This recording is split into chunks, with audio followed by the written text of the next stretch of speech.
வேலையை கொடுத்ததுன்னா கவலை வேண்டாம். நம்ம கரெக்டாக செய்தோம், எந்த பயம் வேண்டாம். ஃபினிஷிங்காக செய்தோம். 10 நாளாக நான் வீட்டுக்கு வந்து அழைச்சிட்டு போகிறேன் சார். எனக்கு கொடுங்க சார். அவன் ஊர் விட்டு அந்த இந்திக்காரனு போய் கொடுக்குறீங்க, எந்த வித்தனாங்க சார்? இல்லையா, எங்கள் ஆளு கேட்குறாப்பில்லையா வேலை, அவரு குத்துருவா.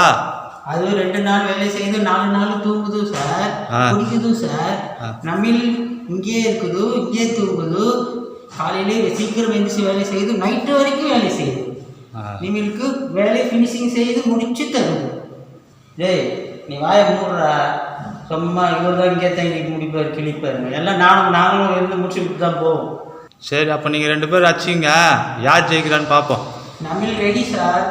அந்த ஆள் வாயை உடைக்குது, நீங்கள் கையிலே நான் வேலையை வாங்குது. அப்படியா? இப்போ அவன் வாயை உடச்சிட்டா எனக்கு தெரியுங்களா? ஆமாம். 2 லட்ச ரூபா வேலை விட மாட்டேன். இந்த அடி இவனுக்கு மட்டும் இல்லை, தமிழ்காரங்களுக்கு வேலை இல்லாமல் பண்ணானுங்களா, எல்லா ஹிந்திக்காரனும் உயிர் அடி. இன்னைக்கு அவன் வாயை நான் உடைக்கிறேன் பாருங்க. இன்னைக்கு அவனாங்க சமாடி. ஐயோ இவனை போட்டு வச்சிட்டேன்னா